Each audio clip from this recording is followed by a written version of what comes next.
Welcome back to Rasam Radio. Today we have a very special guest. Do you want to introduce yourself? Yeah, I am Nidiya Gaspar.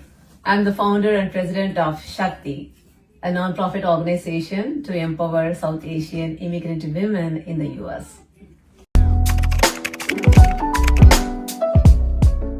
Can you tell us the story of why and how you created Shakthi Corporation? Yeah, absolutely. I think it's about 25 years ago when I came to the country. I literally knew nobody here. No friends, no colleagues, no family. And I got married and I came to this country. But mine was an arranged marriage.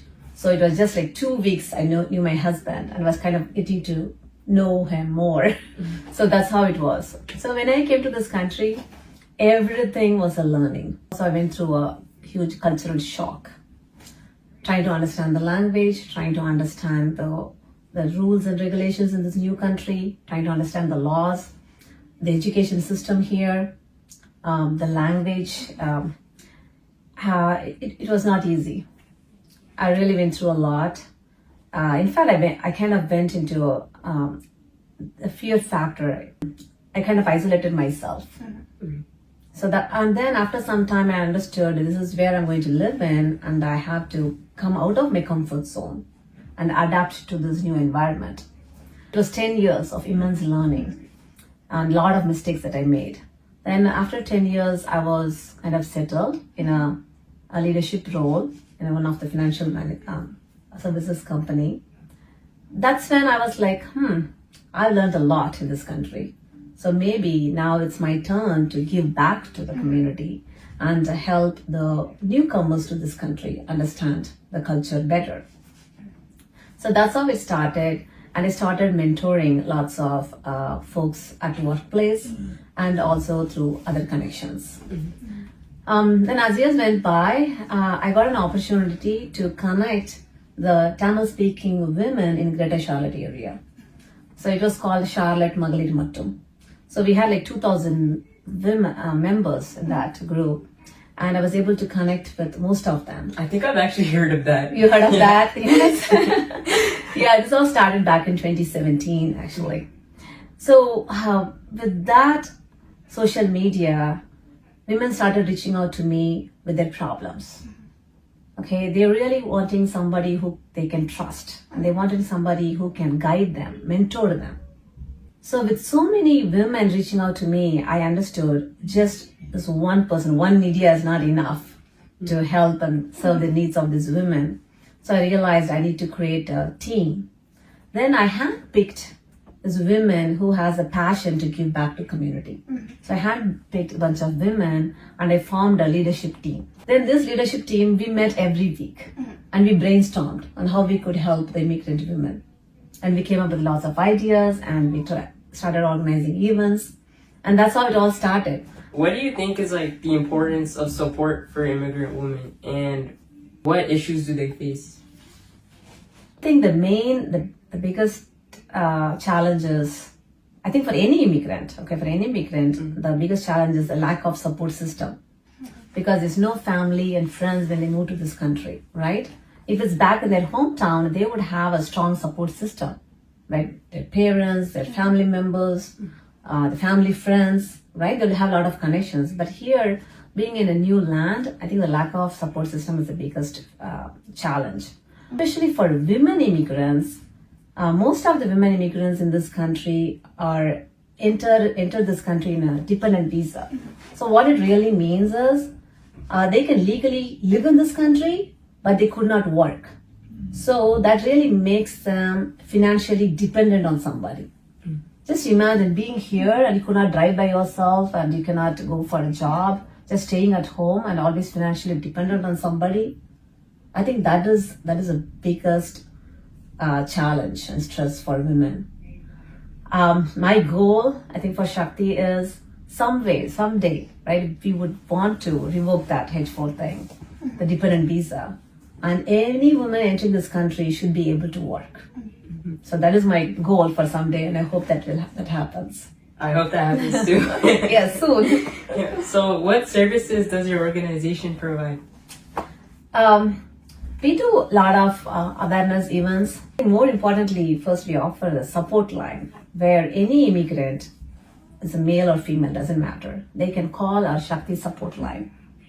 The Shakthi support line is on our website and also in our social media pages as well. So they can call us on the support line and leave a voice message with any questions they have. It could be anything. It could be like, hey, I'm new to this country and I would like to do my master's here. Please advise me, how do I do it? How to apply, which colleges to apply, how much is going to cost. Usually they have no idea on that, right? But if they could call us and leave a voice message, then we connect these callers with the person, with the mentor who is an expert in that area. We get calls when people get diagnosed with a serious illness. They don't want to share that with anybody, with their friends or in social media. They don't want to be judged. They are looking for somebody trustworthy where they could call and talk to them and see if there are any ways to get out of that illness or any support system that they have or any treatment plan they went through. So people call us on that. And people call us with domestic violence issues. They want to know what are the help they have and what are the options they have. So people going through domestic violence, they don't call 911, but they are comfortable calling Shakthi because they want to be heard. They want to talk to somebody who understands the culture and the social pressure, right? Like back in India, how they grew up is, it's not easy to get out of marriage system, right? It's like most of the time, once they married, they try to stay with that person throughout. Especially these women who are financially dependent, I think they are going through a lot. Because without financial independence, you cannot walk out of a marriage. What are you going to do for a living, right? How are you going to pay your rent? How are you going to feed your kids? Yeah. But there are ways even for these women going through abuse, even if they are in a dependent visa, there are ways where they could get a visa within a month if that abuse was proven. Lot many women are not aware of this. When we tell them, hey, there is an option. If you can prove that you went through abuse, then there is an option for you where you can get a different visa and you will be free to work. And that can happen within a month. So, and people, I think a lot of them, they think it's an eye-opener. Wow. Makes sense? I didn't We know that. educate them. Amazing. Yeah, we educate them. And we get calls like people like they move from India to the US and they have kids going to high school and they have no idea about how the high school education system works here. Then they call us in our support line. Then we connect them with some teacher here and they would explain what to expect, how things work and everything. Yeah, you can call us for any questions you have, but the only thing is, it's not answered by a real person. You got to leave a voice message, Yeah. and within 48 hours, our volunteers will connect the caller with an expert in that area. That's really great work. That's really important. Yeah, we are not a funded organization, so we try to do whatever we could with the limited funds we have. Yeah. We organize lots of awareness events. It could be anything. We organized health workshops in the past. We organized events on successful parenting in the past.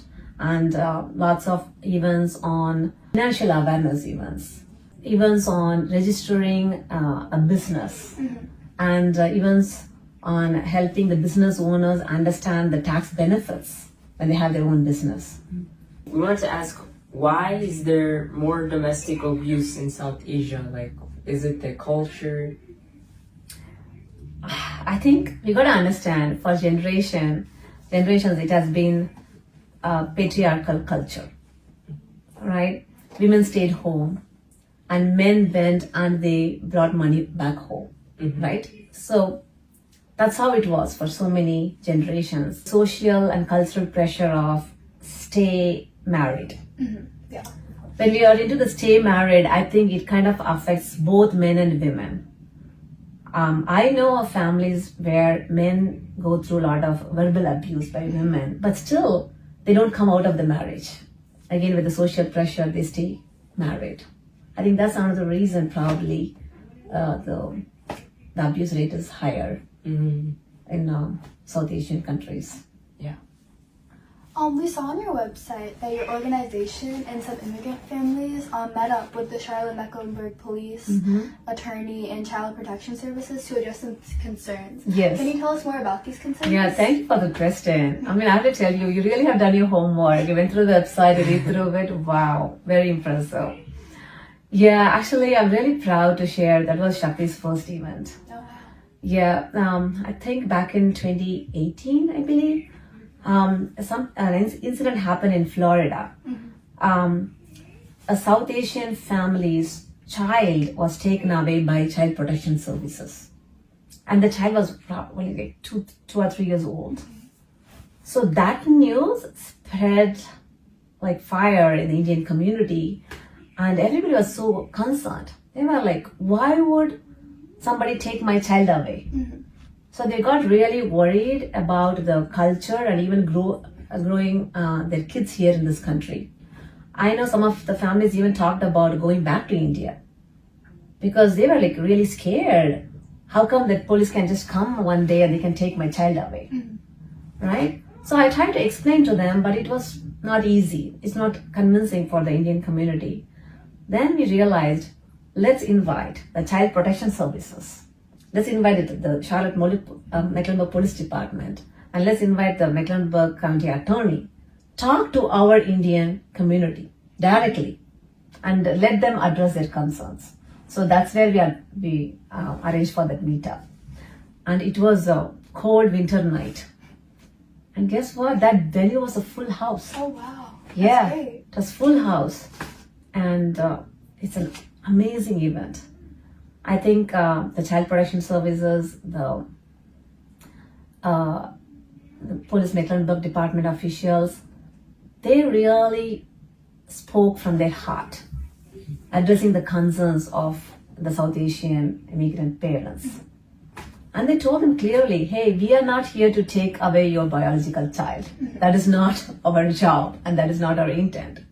And they also said, even if somebody makes a complaint, we don't just go and grab your child away from you and go. That's not how we operate. When we receive a complaint, we investigate. We come to your house, we talk to you, we talk to your child, and we look at the environment your child is growing in, and we make sure there's enough food for the child. So investigate all that, and then we make a decision. So that, I think that is really convincing for the Indian community. We're hearing it directly from the authorities and officials. You've obviously experienced so many like moving stories through this organization. Can you tell me one that like stood out to you? Oh, a lot. Maybe I'll try to serve. You can tell a few. Yeah, a few. I'll try to make it short though. So one day we received a call in Shakthi support line. So this woman, she left a voice message. She was so nervous and I could feel it in her voice. She said that she just got laid off from her job, and the reason given was that she was pregnant. It seems like the previous day she went and told the manager that she was expecting, and the next day the manager fired her and gave the reason that you are pregnant, and during the deliverable of the project you would be on maternity leave, so that's not going to work here, so they fired her. And she called and left a voice message. Then I called her and I spoke to her myself. I said, in this country, nobody can fire you for being pregnant. So I said, you're fine there, don't even worry. Then I educated her, okay, about her rights. And she has to stand up for her rights. And then I asked her to write an email to her HR, copying her manager, and explaining that this is the only reason given to her when she got fired from her job. And there was no mention about her performances or any other issues. The only reason given was that she being pregnant. And then also I made her add one line saying, if not right action taken by the HR, she has to go to equal employment opportunity here in Charlotte. And guess what? The next day she calls me and she said, hey, I got my job back. So that's when I was like, wow, this is exactly what Shakthi wanted to do. We wanted to educate the women on their rights and connect them with the right resources in this country. So that's one of the thing. I think the other one, I think many of them, they said this service by Shakthi was very close to their heart. This actually happened during COVID. During COVID, like nobody was traveling internationally, right? So there's a lot of new moms and pregnant moms here in Charlotte. They did not have any family to support them because their family could not come from India to help them. And also with all these restrictions here, people or friends are not very comfortable to go to their house and help them. So that was a very difficult time for new moms, and pregnant moms. So that's when Shakthi chimed in to help. So what we did is, we created a Shakthi pregnancy support groups, and then we also created Shakthi new mom support group. And guess what? For this pregnant and new mom support groups, we had members from all over the world. They really wanted to talk to somebody who has had that experience before, right? Who was in a similar situation like them. Because with COVID, everybody was so stressed out and they had that fear. What's going to happen? What to expect in the hospital? And so many, unanswered questions. Also, to make it worse, during COVID, the hospitals were not allowing the siblings to stay at the hospital. So just imagine with families who has an elder kid and they are pregnant with a second or third baby, then there's nobody to take care of the eldest one, right? So that's when Shakthi we arranged for a babysitter who's licensed and who runs a daycare here in Charlotte. So that person came and helped babysit the kids while the family is in the hospital delivering the new baby. And also Shakti's food volunteers, about 50 of them, they cooked homemade food. Okay, I'm just saying simple food. Okay, the food I'm talking is about like 10 items. Okay, 10 different dishes, and they cooked all this homemade food for these new moms and their families, and they delivered it to their houses. And Shakthi coordinated everything. Okay, and it was a lot of work for us, but that service was so heartwarming. And we got a lot of recognition and appreciation from the community, especially all the women who benefited from this. We cooked food for about 32 women in the Charlotte area. And we delivered food for 2 weeks. And when I say homemade food, you got to understand something, right? With South Asian culture, food is medicine. And especially for new moms, they advise certain spices should be used so that the moms will heal faster. So the spices and the ingredients for the food is all like freshly made at each person's home. So every woman cooked as if they're cooking food for a sister who just delivered a baby. So that's so much love and efforts in that. And when we shared pictures of those food every time when they cook and pack, they take a picture of it and we share in the group. Oh my God, it's so heart touching. Yes. Okay, I'll stop there. It's a lot. I'll keep going. What's one common misconception about immigrant women that you think should be talked about more? Still, people believe that we are from land of snake charmers and elephants, and also that we do not speak English and we're not qualified. So those are some common misconceptions. But I want to talk about a feedback that I hear quite often from my American friends and connections. So the feedback I receive is the South Asians are very closed. They don't mingle with others, right? To your point. It's like a close-knit community.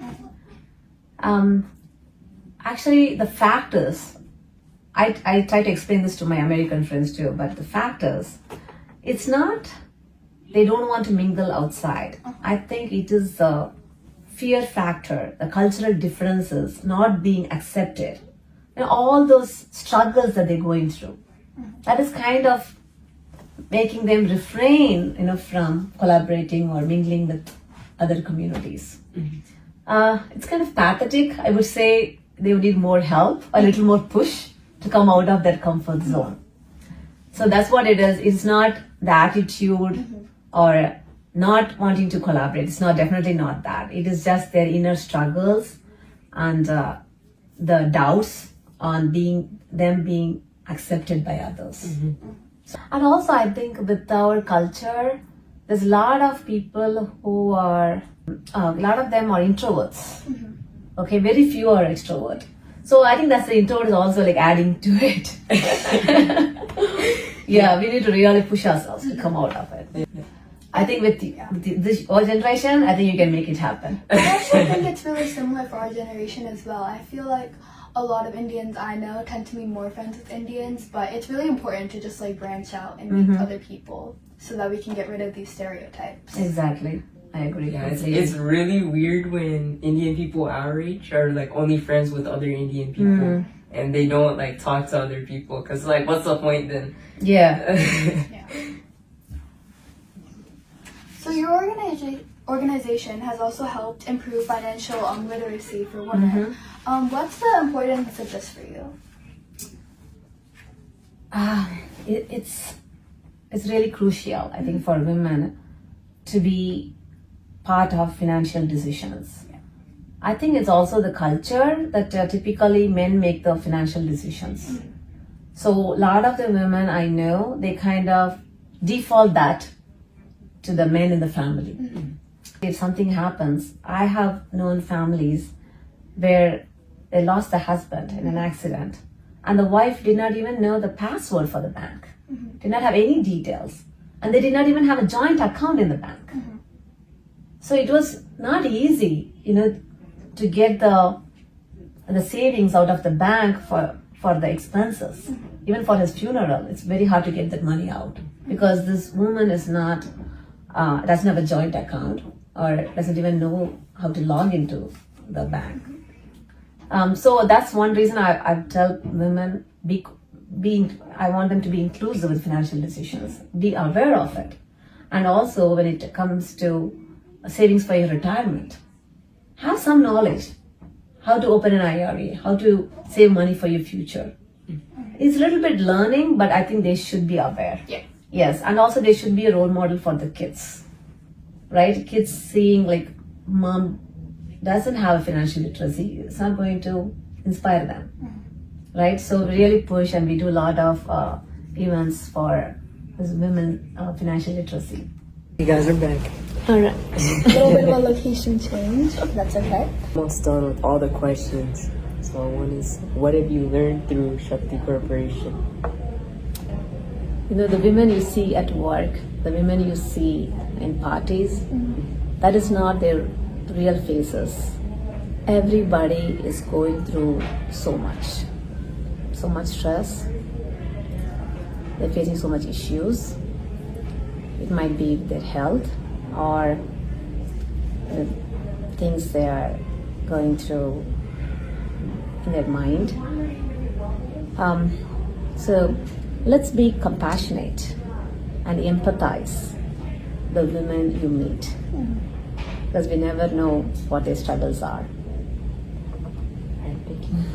Okay, last question. How can we as South Asians better our community? See, I always feel, as a South Asian, I left my hometown, right? And so many others did. We left our hometown and we came to this new country. And in this new country, what we could do is love each other, right? Share and grow together. So it's as simple as that. As long as we can cover for each other, educate each other, care for each other, that's all. I think it's going to be a harmony place. That's great. Thank you so much for coming. We really appreciate your time and all that you've told us. I think we've heard some really great stories, and yes, thank you so much. I have to say, I'm immensely proud to know about the student-run South Asian Solidarity Initiative. This is very close to my heart, and having a voice for South Asian American descent, that's really exciting me. I'm really honored, and it's my privilege to be here. for this interview. Thank you so much. Yes, of course. Thank you. I have all the links to Shakthi Corporation, their Instagram, social services in the bio. And we'll see you guys next time. Thank you for watching. Bye. Thank you.